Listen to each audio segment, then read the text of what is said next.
está muy relacionado, obviamente, con los órganos de la digestión también, es parte. Así que vamos a ver la próxima clase, vamos a saltar a la 13, ¿sí? El tubo digestivo, para ir relacionando todo.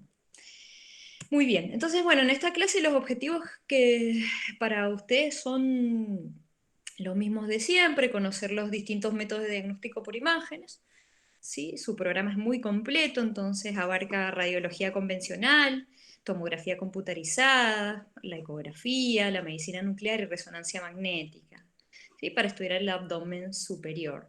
Entonces, en todas las clases, los distintos sistemas, los distintos órganos los vamos a estudiar. ¿Sí? El objetivo es que ustedes vean y aprendan las imágenes y las indicaciones, y algunas imágenes patológicas de estos métodos de estudio.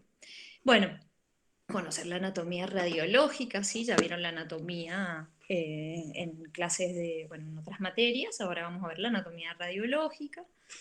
Y bueno, conocer justamente las indicaciones clínicas para solicitar los exámenes, ¿sí? Cuando ustedes ya estén eh, ejerciendo esta profesión.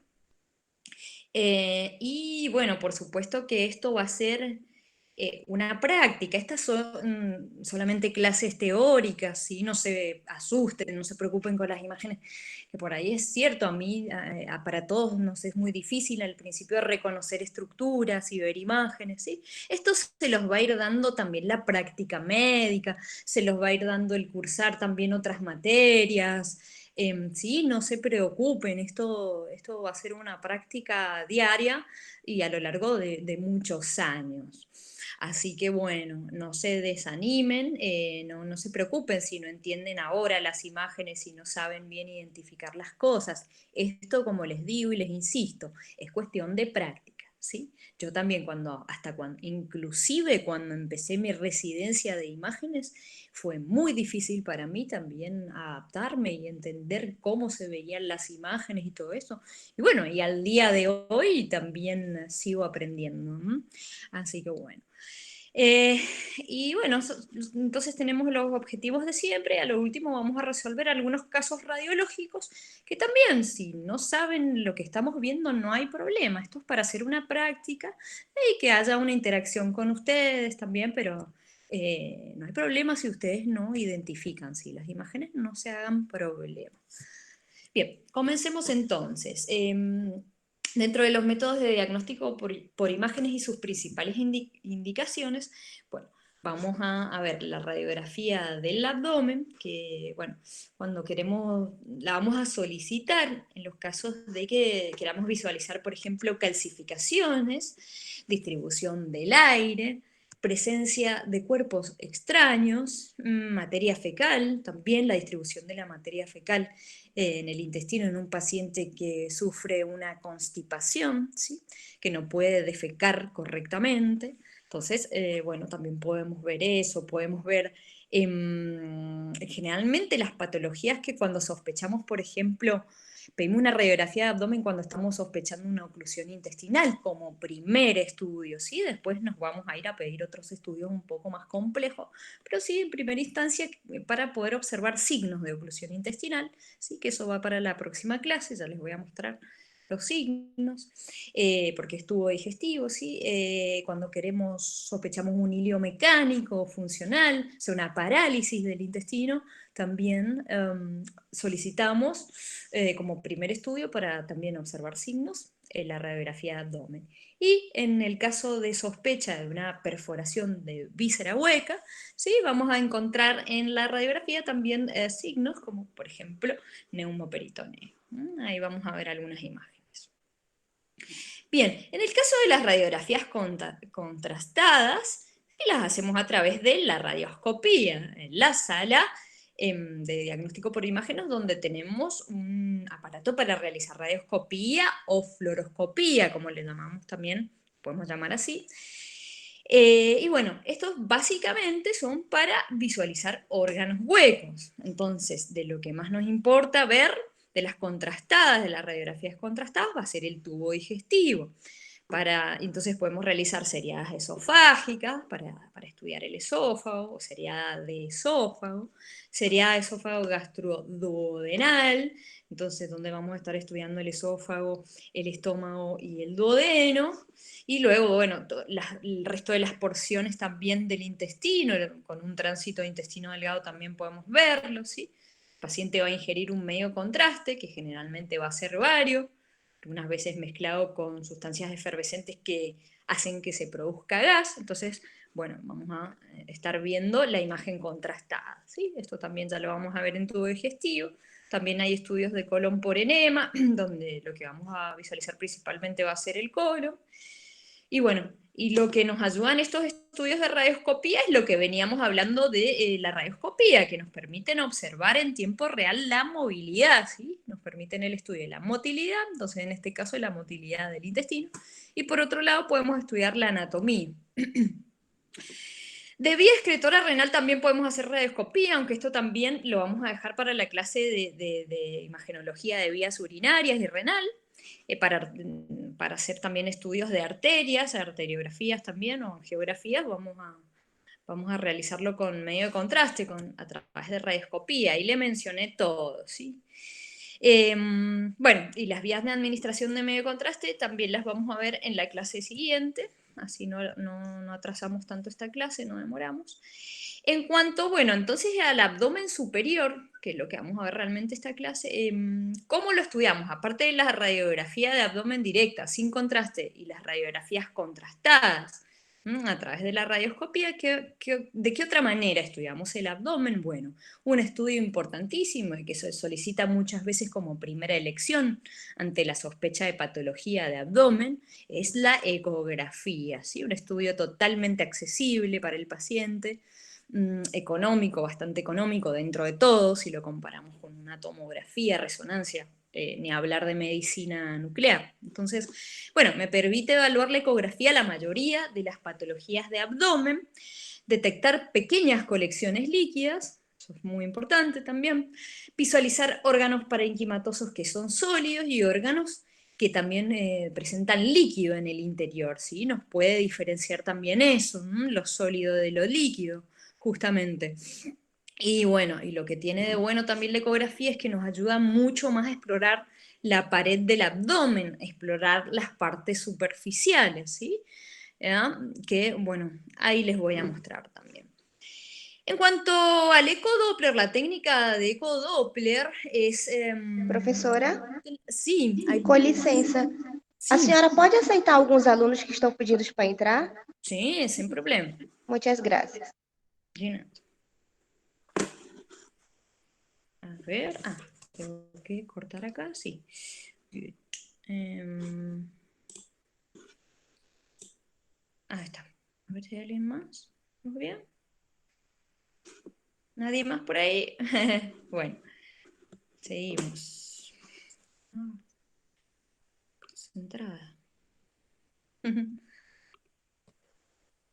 Avísenme solamente. Ahí entró alguien más, me parece. A ver. Sí. Había varios ahí. Ok. Bueno, ¿vamos?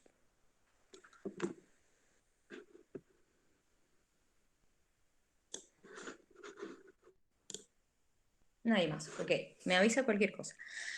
Entonces, en cuanto al ecodoppler, también nos permite evaluar la vascularización, por ejemplo, en el hígado, ¿sí? La vascularización hepática, la vascularización portal, la vascularización esplénica del vaso, y su relación también con la porta, ya lo vamos a ver y repasar, la vascularización renal, y de la aorta abdominal, de la aorta y sus principales ramas. En cuanto a la tomografía computada como método de diagnóstico para evaluar el abdomen superior, bueno, lo podemos realizar, depende del caso, pero sin o con contraste vía oral y sin o con contraste endovenoso. Vamos a ver cada situación.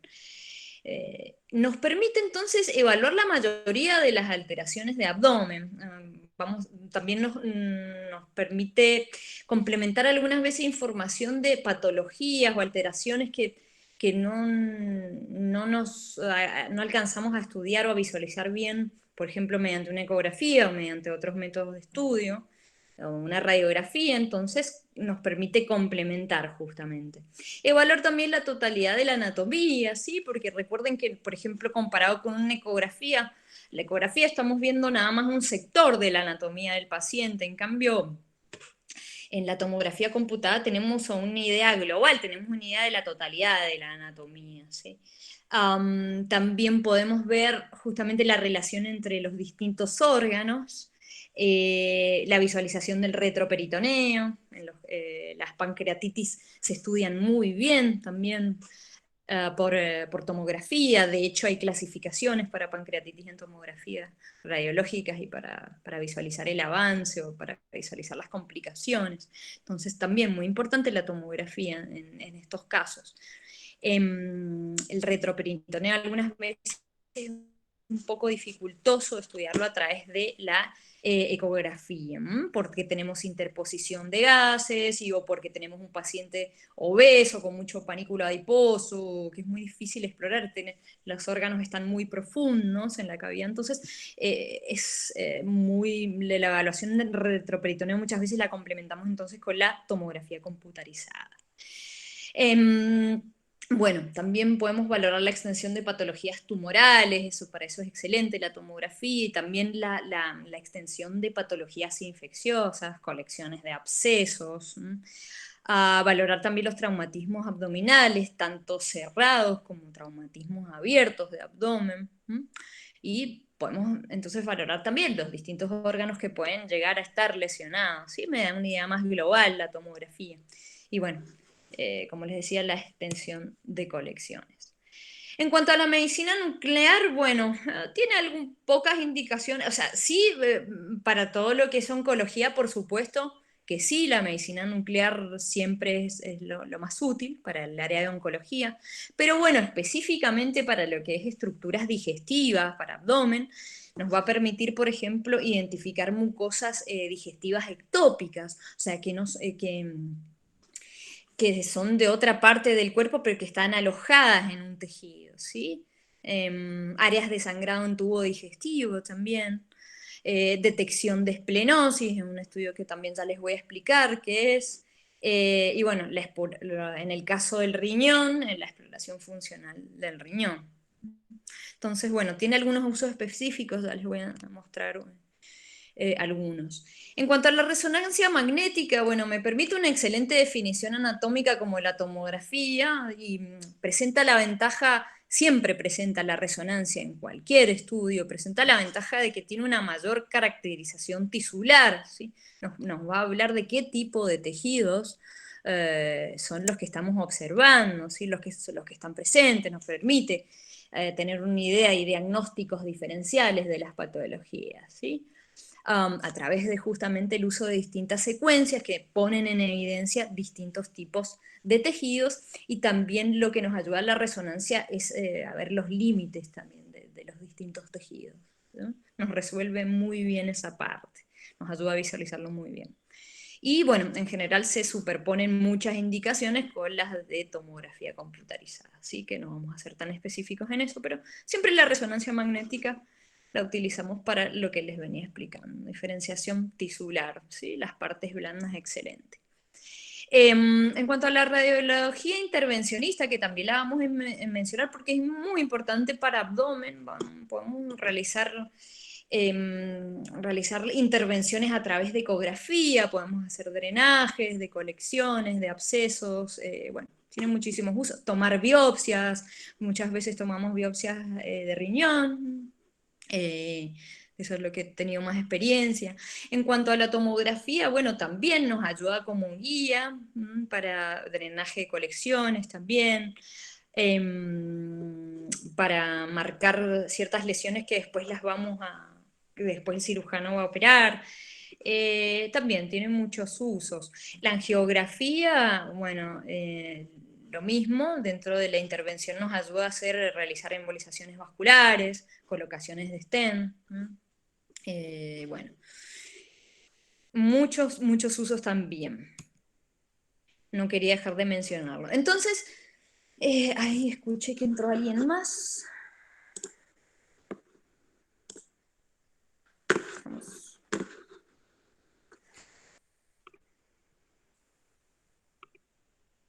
Bien, vamos al primer método de examen, que es la radiografía de abdomen. Vamos a ver lo normal y algunas distinciones, les quiero mostrar algunas cosas.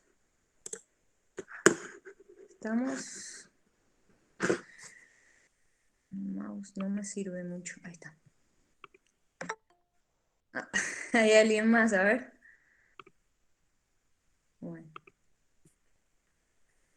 Bueno, no, ya está, ya pasó la tolerancia.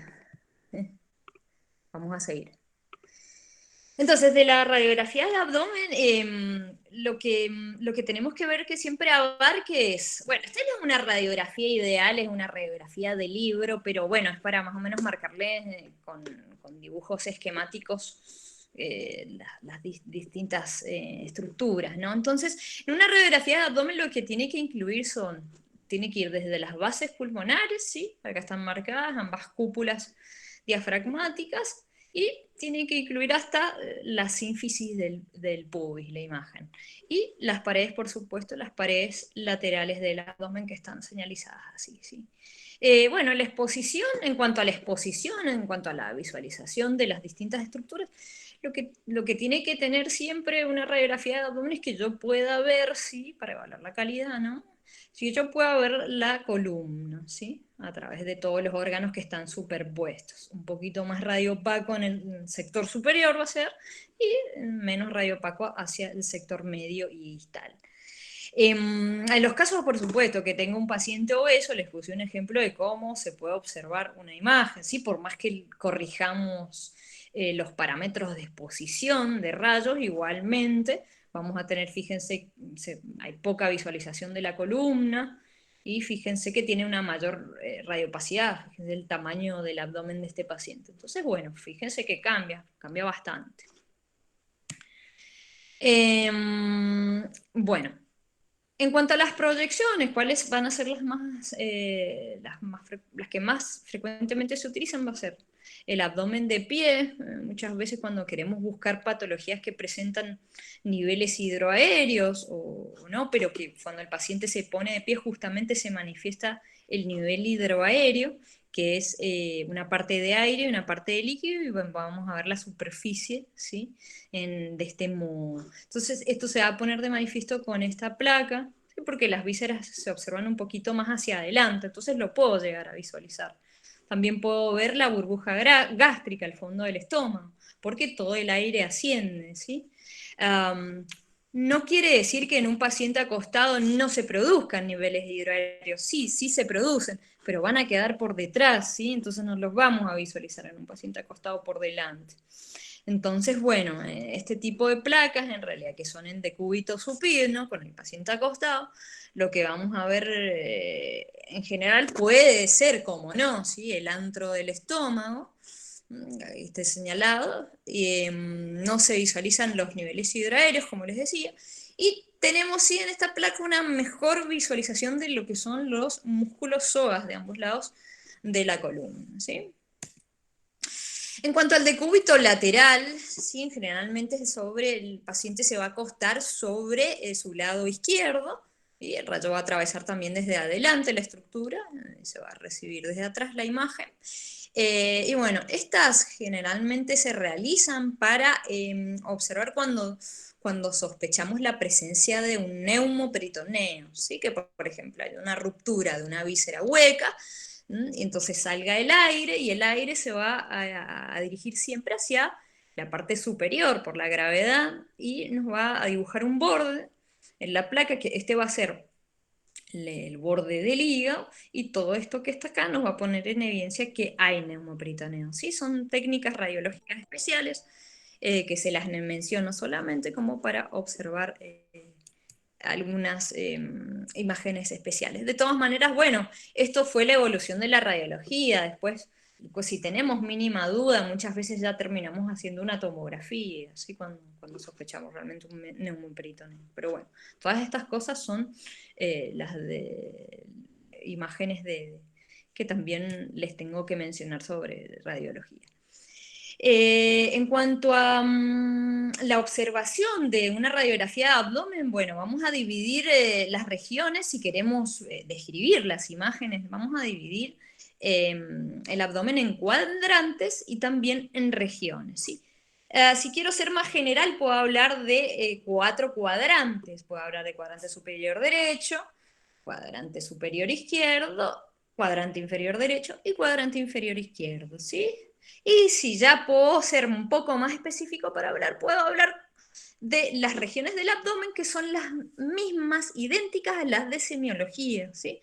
La que están viendo en semiología. Entonces, vamos a decir hipocondrio derecho, epigastrio, hipocondrio izquierdo, flanco derecho, tenemos la región umbilical, después el flanco izquierdo, fosa ilíaca derecha, el hipogastrio y la fosa ilíaca izquierda. También podemos dividirlo así y describirlo así en imágenes. Bueno, ¿cuáles son las principales estructuras que podemos visualizar en una radiografía de abdomen? Por supuesto, siempre normal y que el paciente no tenga variantes anatómicas. Bueno, vamos a observar. Lo que sí les hago la aclaración de que el intestino muchas veces, sobre todo el colon transverso y el colon sigmoides, va a adoptar distintas posiciones, ¿sí? Eso va a ser así. Algunas veces van a ver, por ejemplo, les voy a mostrar ya que estamos, todo el marco del colon que estamos visualizando como imágenes con mayor radiolucidez. Entonces, si nos vamos, por ejemplo, al colon transverso, que es en este sector, vamos a ver que algunas veces el colon puede estar un poquito más arriba o un poco más abajo. Eso va a depender del paciente. Al igual que los ángulos, ¿sí? El ángulo hepático y el ángulo esplénico del colon, o flexura, ¿sí? Le pueden llamar, eso está bien como ustedes lo hayan aprendido, está bien, siempre y cuando se refieran a las estructuras que queremos mencionar, flexura esplénica o flexura hepática. Entonces lo podemos visualizar también siempre un poco más arriba, un poco más abajo. El colon sigmoide es lo mismo en este sector, algunas veces también adopta distintas posiciones. Y bueno, el recto generalmente siempre lo van a encontrar en este sector. Esto que está señalando acá esta línea está mostrando que en el ciego siempre, bueno, como es la parte más ancha del intestino grueso, es como más fácil que se acumule, hay más predisposiciones que se acumule la materia fecal en ese sector, ¿sí? Entonces van a ver este tipo de densidad, que es una mezcla entre una radioopacidad y una radiolucidez. Estas imágenes les llamamos muchas veces moteado fecal, ¿sí? Son por presencia de materia fecal o directamente presencia de materia fecal. Bueno, en cuanto a las estructuras óseas, eso por ahora no lo vamos a mencionar. Y bueno, acá una partecita de la burbuja gástrica la van a observar. Este es el músculo psoas.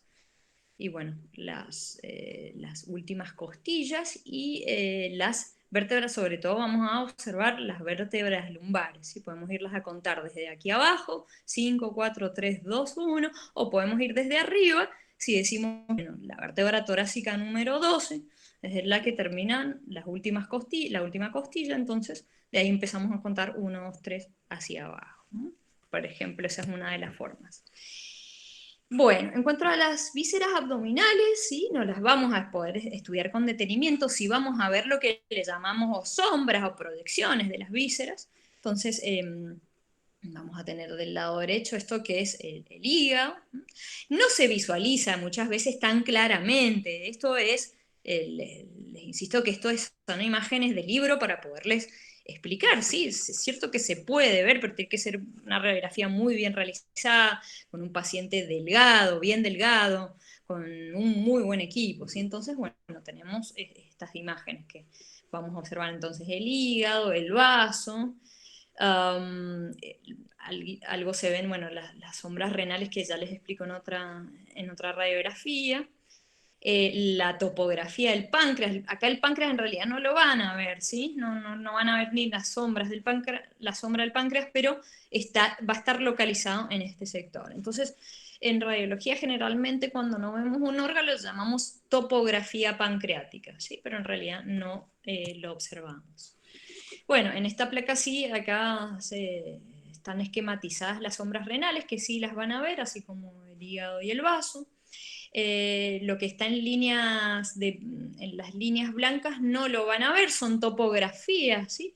En el caso del número 9 va a ser donde va a estar la vesícula, ¿sí? Esta es la topografía, aunque no la vamos a observar, a menos que, por ejemplo, esté calcificada en una placa, pero si no tiene calcio o otras cosas, y algunas veces, aunque lo tengan, no lo vamos a observar en la placa, ¿sí?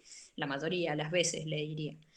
Las glándulas adrenales tampoco se observan, pero estas son las proyecciones, ¿sí? Por encima de los polos superiores de los riñones. Tampoco vamos a ver los uréteres, sino que vamos a ver su topografía, vamos a visualizar si hay algo, si hay por ejemplo un cálculo, alguna patología, bueno, vamos a ver en la topografía del uréter justamente algo por ahí, en sus trayectos, ¿no? La vejiga sí, la vamos a ver cuando está llena de líquido, la vamos a ver como una estructura más radiopaca, y bueno, el recto también, el aire del recto, si el recto no está ocupado con materia fecal, si el recto está limpio, lo vamos a ver radiolúcido como por ejemplo acá, como el colon descendente y bueno, parte del sigmoides. Bien, en cuanto a las estructuras óseas y musculares, les menciono solamente, bueno, esto también lo vamos a ver más en la clase de radiografía ósea, pero vamos a ubicar siempre los músculos psoas a ambos lados de la columna lumbar. Fíjense, aquí sería L1, las apófisis transversas, cuerpo vertebral, estos son los pedículos vertebrales, pero bueno, para esta clase no, como les digo, no nos interesa tanto ver eso, sí se los menciono, y la costilla, la costilla número 12, ¿sí? Y bueno, todas estructuras de la pelvis que vemos después. Sí, en esta imagen, bueno, recordar que esta es la topografía, esta es la proyección del ligamento inguinal. En este sector se vería de la pelvis, ¿sí? En cuanto a los órganos, bueno, intestinales, a las vísceras huecas, vamos a tener, esta también es una radiografía que tiene bastante aire, entonces lo podemos visualizar claramente, y no tiene, prácticamente no hay materia fecal en este intestino, entonces se ve, es como la imagen ideal, ¿sí? Tenemos entonces, podemos visualizar todas las estructuras todo el estómago, todas sus partes, y todo el marco colónico, ¿sí? Salvo parte de aquí del recto, el resto se ve absolutamente todo, o sea, tenemos el ciego, que en este caso es un ciego que está, le llamamos intrapélvico, ¿sí? Está adentro de la pelvis, en general el ciego está un poquito más hacia arriba, pero bueno, las imágenes van cambiando de cada paciente. Depende de la posición, depende de la edad, recordemos que con la edad los órganos van cayendo, ¿sí? Entonces, algunas veces descienden y están alojados en sectores inferiores.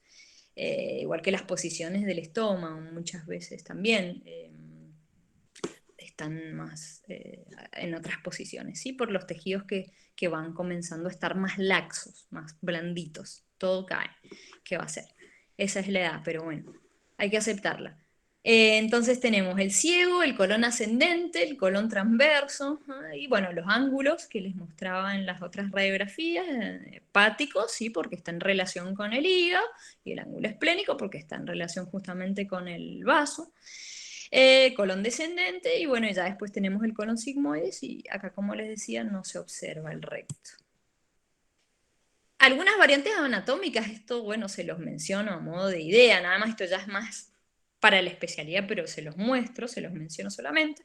Signo de Chilaiditi. ¿Qué es el signo de Chilaiditi? Cuando el intestino grueso se cabalga, se monta sobre el hígado y se localiza entre el hígado y el diafragma. Entonces muchas veces van a observar placas que van a visualizar esta estructura que nos puede llegar a hacer confundir con un neumoperitoneo, con la presencia de aire subdiafragmático, pero en realidad esto no es aire libre, esto es el intestino que está interpuesto entre estos dos sectores. Esto es una variante anatómica, ¿sí? Esto es normal.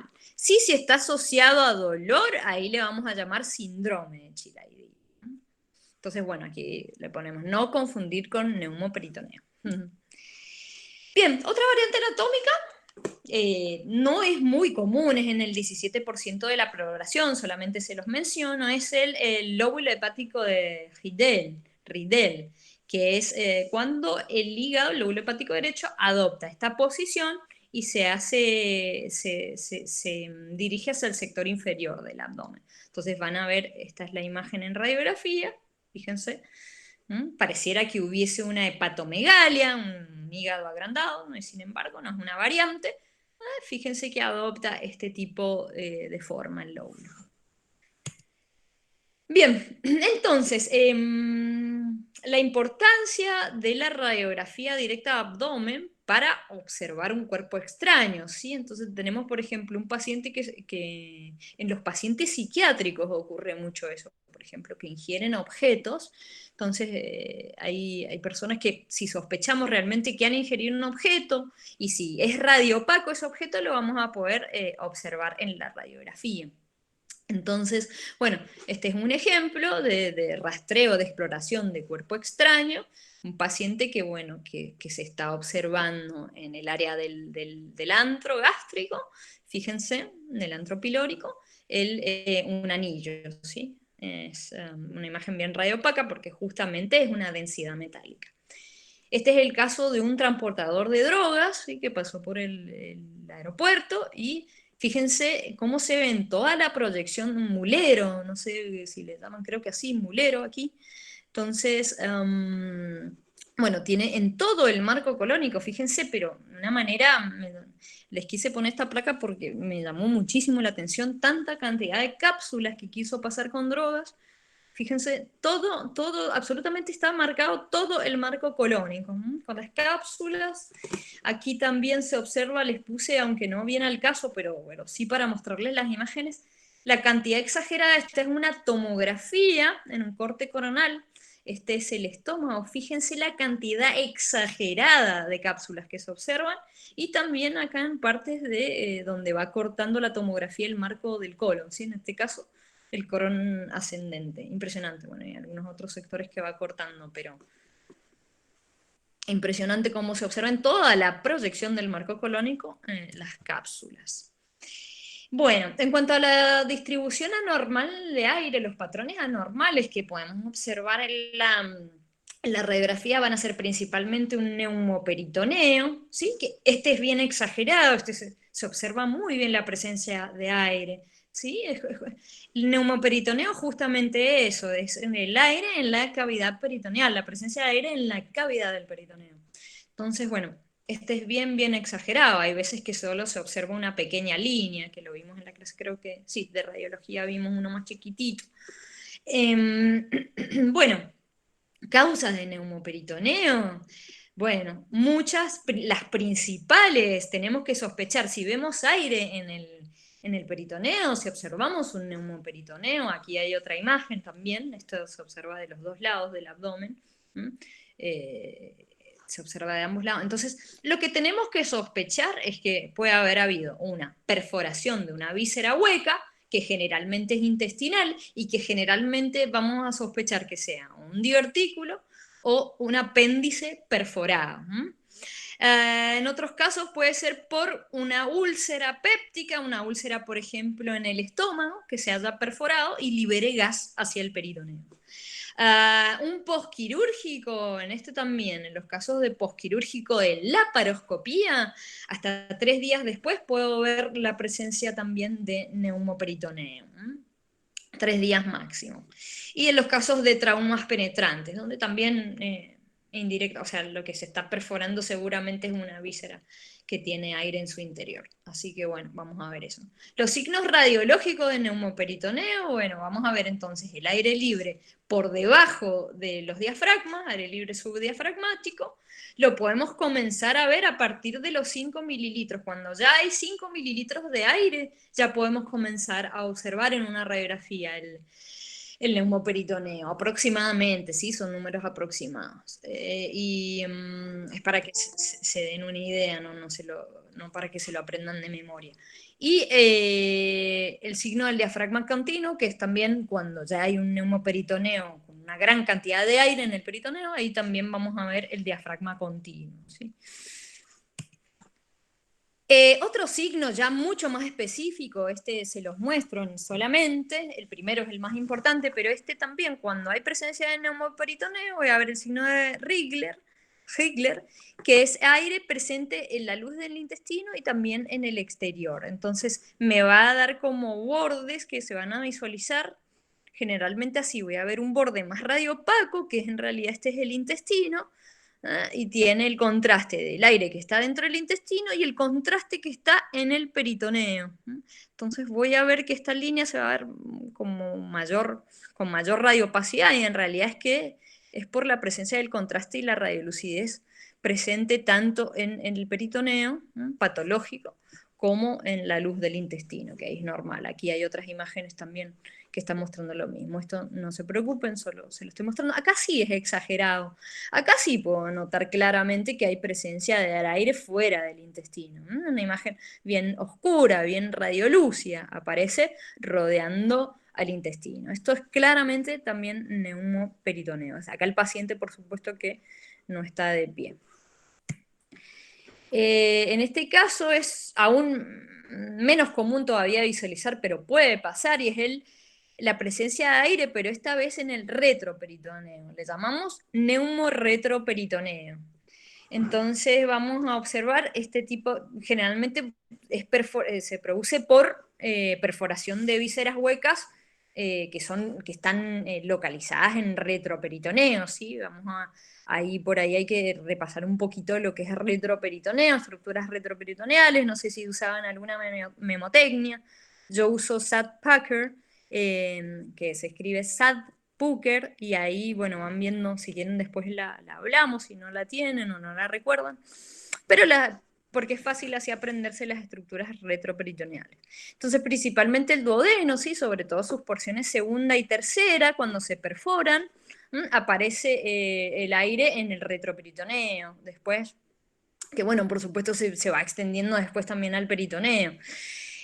Los posquirúrgicos o una postcolangiopancreatografía retrógrada endoscópica, alguna perforación que se produce en este tipo de estudios que pueden perforar el intestino y algún sector, entonces vamos a tener el aire en el retroperitoneo.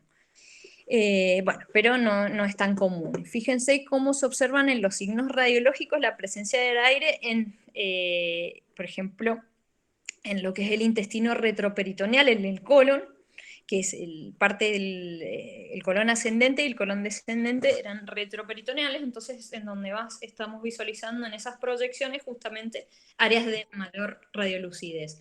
Después también, si se observan bien, en los riñones, riñón derecho está marcado totalmente por una línea radiolúcida, pues recuerden que los riñones también son estructuras retroperitoneales. Entonces, bueno, el aire presente en el retroperitoneo, eso es neumorretroperitoneo.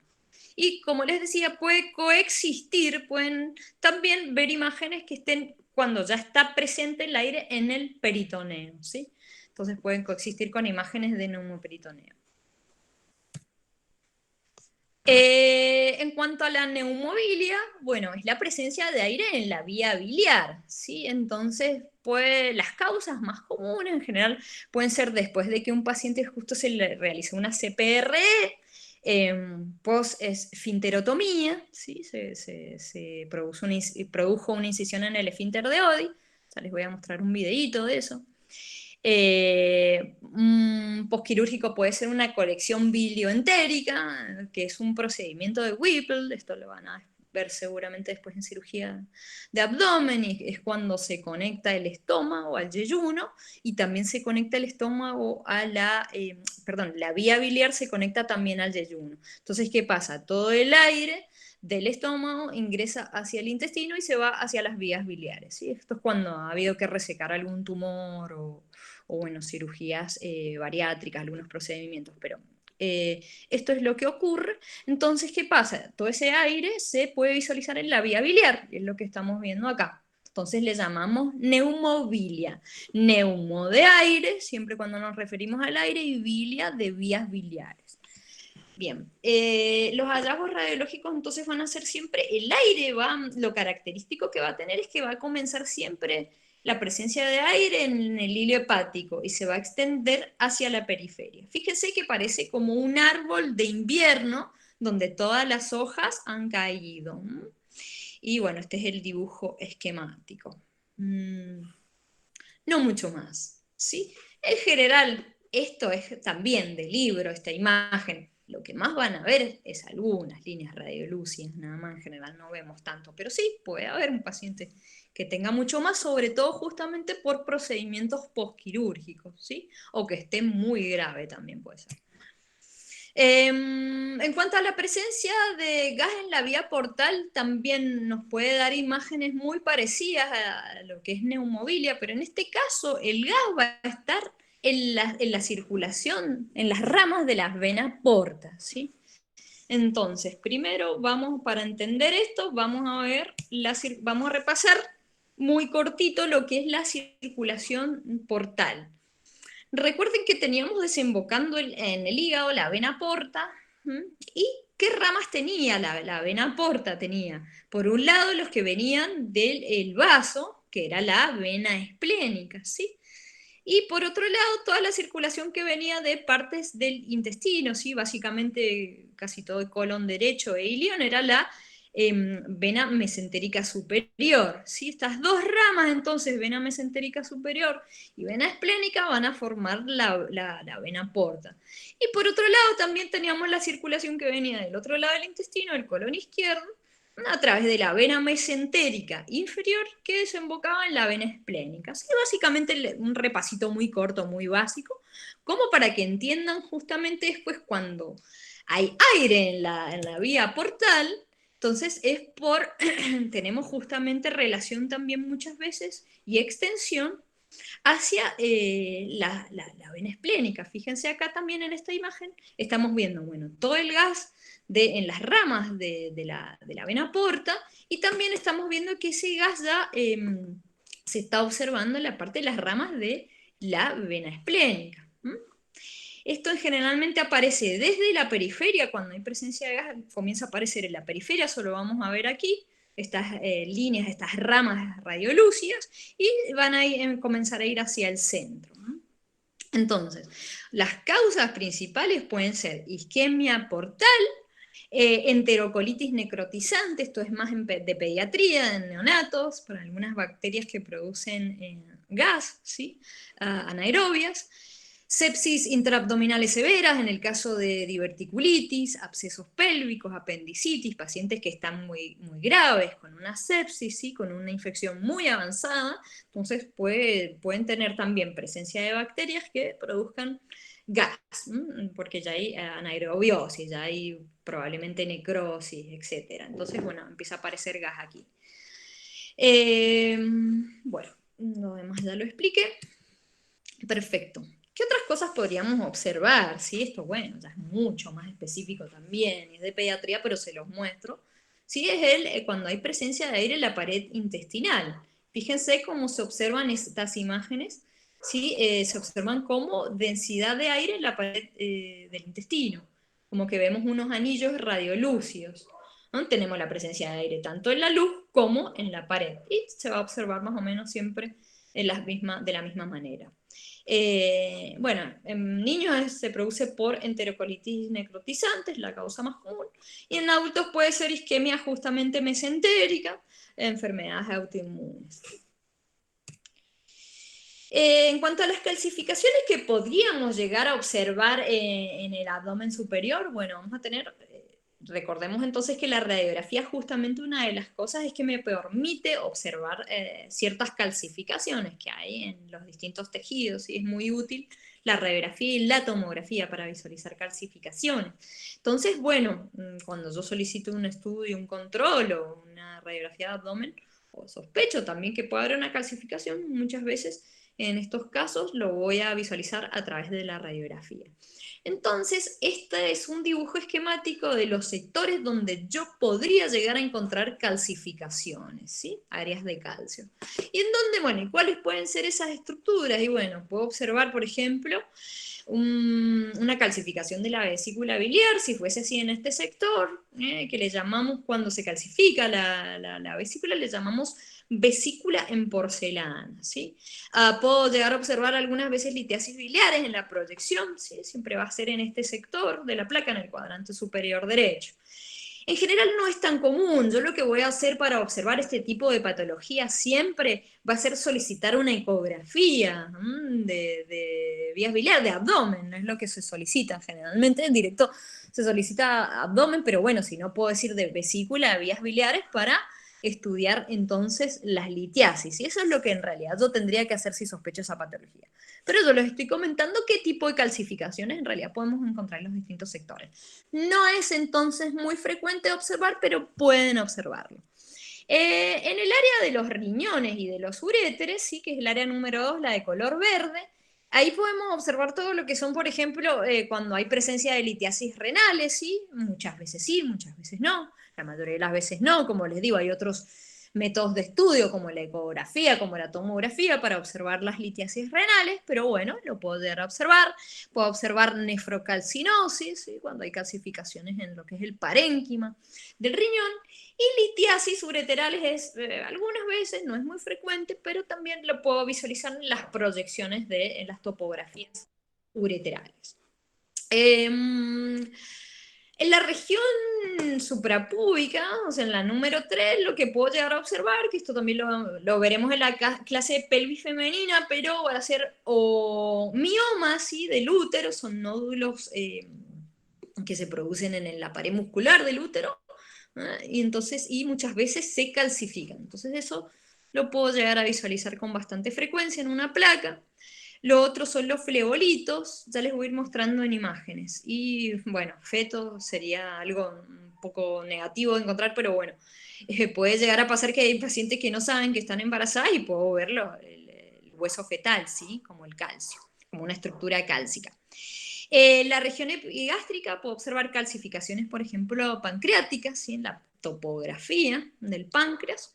En la topografía adrenal, como les mostraba, las calcificaciones por ejemplo, de las glándulas adrenales, y en la zona número 6, algunas veces es más difícil de visualizar en una placa anteroposterior, o sea, de frente, pero puedo ver en algunas ocasiones la aorta abdominal con placas calcificadas, ¿sí? Un aneurisma, o sea, la aorta tiene que estar dilatada y tiene que tener, bueno, calcificaciones para que yo pueda ver en este sector sus bordes, si no, condiciones normales, por supuesto que no lo vería. Bien, pasemos a algunos ejemplos de calcificaciones. Por ejemplo, en una radiografía directa de abdomen, vamos a ver en esta parte, que es la topografía del páncreas, justamente la presencia de calcificaciones. Por lo que voy a sospechar que, por supuesto, corresponden a el páncreas, ¿sí? Por la forma y por el sector donde se localiza. En esta parte puedo ver si ya esto me puede llegar a dar confusión, pero bueno, en este caso es una calcificación en la topografía de los riñones, ¿sí? Fíjense, riñón izquierdo, riñón derecho. Músculos psoas se alcanzan a ver bastante bien también, aparte del borde hepático. Entonces, puedo decir, bueno, que puede ser renal, ¿sí? También me puede confundir algunas veces con la vesícula, ¿sí? Con las litiasis vesiculares. Entonces, bueno, ahí sí ya puedo solicitar otro estudio para hacer el diagnóstico diferencial o para ubicar el sector donde se localizan estas calcificaciones. Entonces puedo pedir, por ejemplo, como primer estudio una ecografía, ¿sí? Y si ahí no lo puedo llegar a visualizar bien, bueno, ya me voy a ir a una tomografía, ¿no? Porque se localizan bien las litiasis en la ecografía, tanto en la vesícula como en los riñones. Pero los mejores métodos para ver calcificaciones, les aclaro, es radiografía y tomografía. Bien, acá es lo que les comentaba, lo puedo visualizar mucho más, con mayor facilidad en una radiografía lateral. Esta es una calcificación, es un aneurisma de aorta abdominal, con sus paredes en algunos sectores también que presentan calcio. Entonces se puede ver claramente en la radiografía. Estas calcificaciones pertenecen a las glándulas adrenales, ¿sí? De cada lado.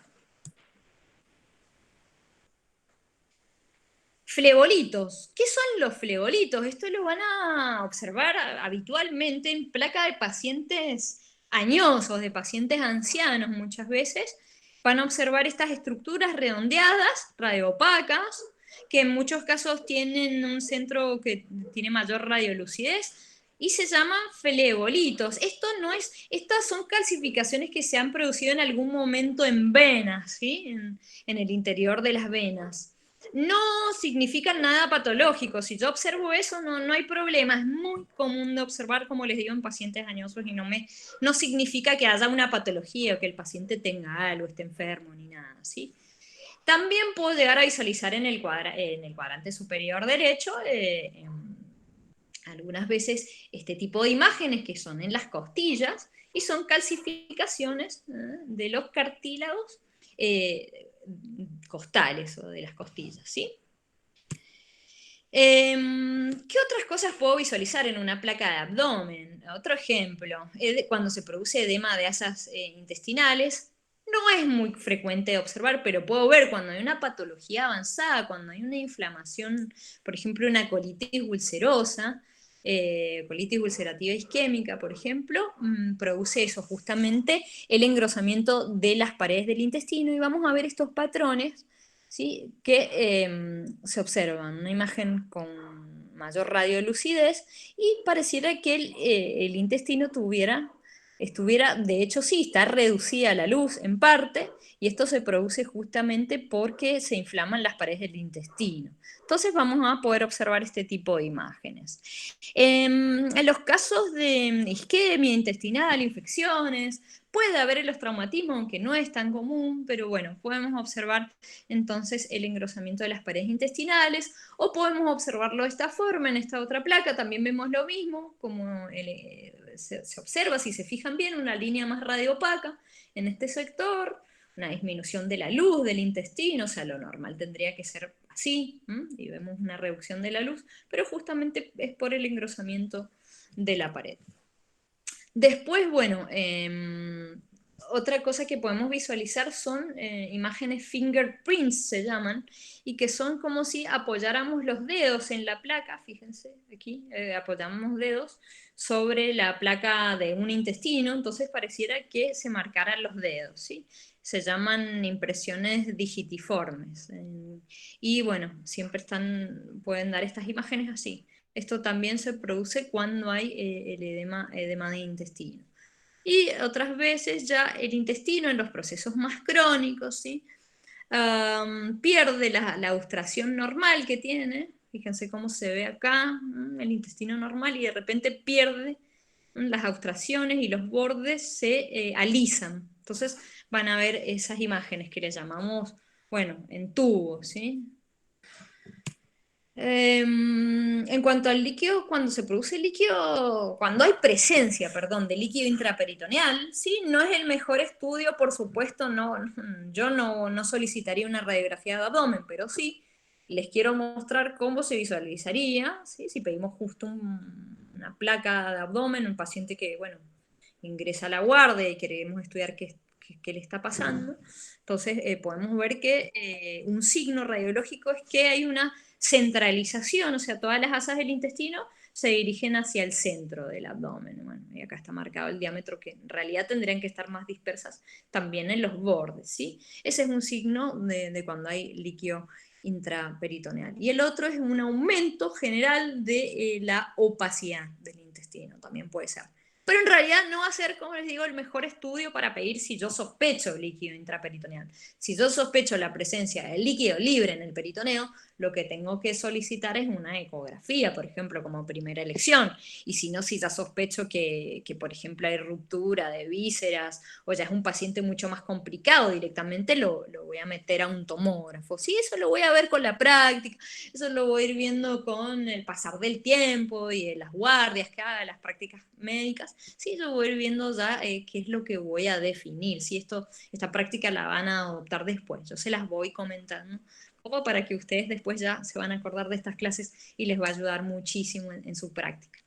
Bien, entonces, bueno, y las causas del líquido intraperitoneal son variadas, sí les menciono algunas, por ejemplo, pacientes politraumatizados, pueden tener la presencia justamente de líquido intraperitoneal por ruptura de algún órgano, ¿sí? De una víscera sólida, una víscera hueca. Muy común, por ejemplo, la ruptura hepática, la laceración hepática, del vaso también, laceraciones esplénicas es muy común tener en los traumatismos cerrados del abdomen, ruptura de aneurismas, por ejemplo, de aorta abdominal, ¿sí? También podemos tener líquido libre intraperitoneal, casos de que tengamos infecciones o abscesos, ¿sí? También vamos a observar líquido, los casos de ascitis en pacientes con oncológicos, neoplásicos, o con cirrosis hepática. La cirrosis también me provoca gran cantidad de ascitis ya en los estados avanzados, y bueno, etc. Bien, ahora un estudio, bueno, pasamos a la ecografía abdominal como método de estudio para el abdomen. Es realmente un método excelente de diagnóstico por imágenes para patología abdominal. Se realizan por día muchísimas ecografías para justamente la exploración del abdomen. Es como que vendría siendo el ecografista, vendría siendo como le decimos el estetoscopio del cirujano en parte, porque bueno, es como que es un método muy útil para el rastreo de distintos órganos abdominales, ¿sí? Tiene muchísimas utilidades. Pero bueno, básicamente en una ecografía abdominal lo que vamos a estudiar va a incluir el hígado, ¿sí? La exploración hepática, la exploración de vesícula, de biliar, de vías biliares, nos permite observar el páncreas, aunque está un poco más limitada la observación, pero sí, el vaso, los riñones y también los grandes vasos, como la aorta, la vena cava, también se pueden ver ramas principales. Bien, entonces ahora les puse algunas imágenes de cómo se observa en la ecografía normal, en un paciente totalmente normal, en un paciente que es delgado, en un paciente que no tiene presencia de gases intestinales que interfieran con el ultrasonido. Entonces, bueno, les puse algunas imágenes para que se observen. Son las imágenes también, las típicas del libro, las donde se ve todo perfecto. Lamentablemente en la realidad no nos pasa muchas veces, pero bueno. Esta es la estructura, entonces, este es, por ejemplo, un hígado cortado en forma transversal, ¿sí? Después, por ejemplo, les puse otro corte, estamos todos en el hipocondrio derecho, estamos observando también en este corte, ecografía, la vesícula biliar, todas imágenes normales les he puesto, acá un poco de interferencia, acá se produce una interferencia con gas del intestino, ¿sí? Y generalmente se ven, como les mostraba, estas imágenes, como en la superficie se ve un poquito más hiperecogénico y nos da la sombra atrás, o sea, no rebote el eco acá y no nos da la imagen. Bueno, imágenes del páncreas también, que se puede ver la cabeza, el cuello, el cuerpo y parte de la cola en la parte más inferior algunas veces no se observa también porque se interpone muchas veces el intestino, ¿sí? Entonces, bueno, y acá se observa justamente esa imagen, esa sombra que produce el gas del intestino, ¿eh? Y ahí no nos reproduce imagen. Bueno, por eso justamente la limitación de la ecografía. ¿Qué más podemos observar? Bueno, vías biliares, vena porta.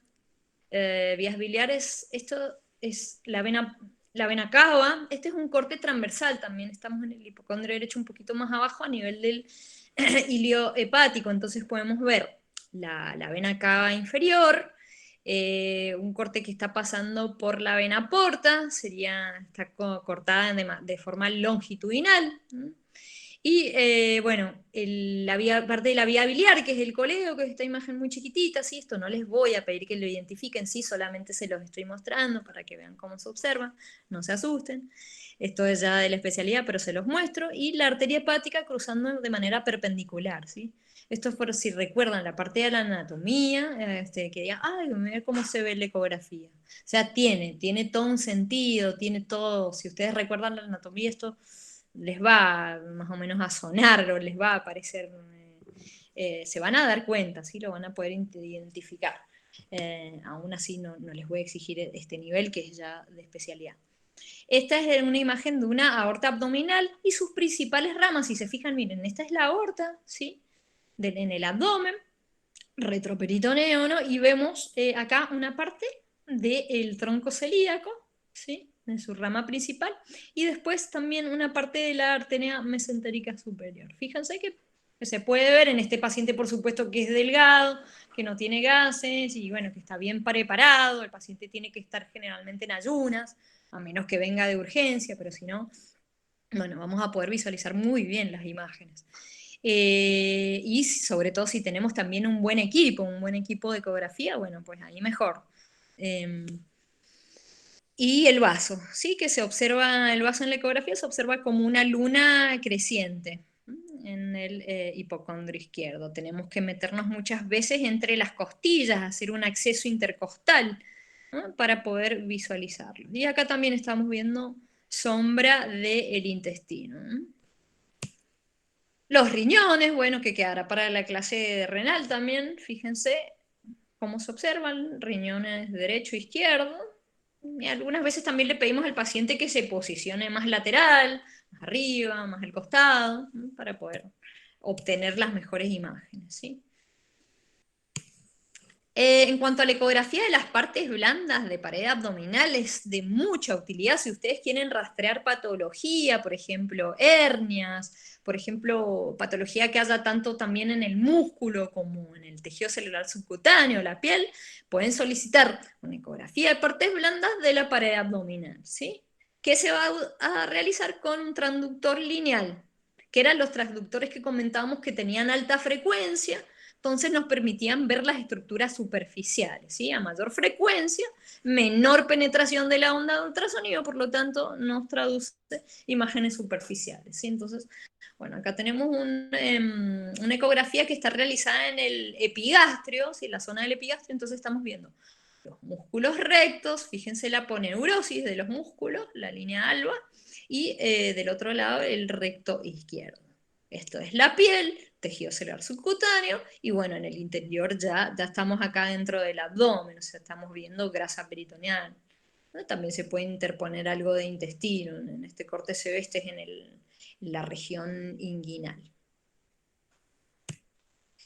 En cuanto al ecodoppler, también muy útil, es un método de diagnóstico por imágenes que nos aporta la ecografía, que es excelente para visualizar distintos tipos de vascularización en abdomen, para estudiar justamente la vascularización hepática, que vamos a ver, vamos a estudiar venas suprahepáticas, toda la circulación portal, en los casos, por ejemplo, de pacientes con hipertensión portal, los pacientes cirróticos, con cirrosis que se observa muchísimo.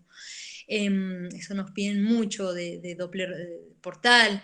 Circulación arterial esplénica también, podemos ver de la arteria hepática, de la arteria y venas esplénicas también, sus ramas, sobre todo, bueno, la parte esplénica la vamos a estudiar del lado del hilo esplénico, ¿sí? Todo lo que es hepático, en la parte del hígado. Acá estamos viendo, por ejemplo, les puse una imagen de lo que es la circulación en una de las venas suprahepáticas, ¿sí? En general teníamos tres suprahepáticas, superior, media e inferior, ¿sí?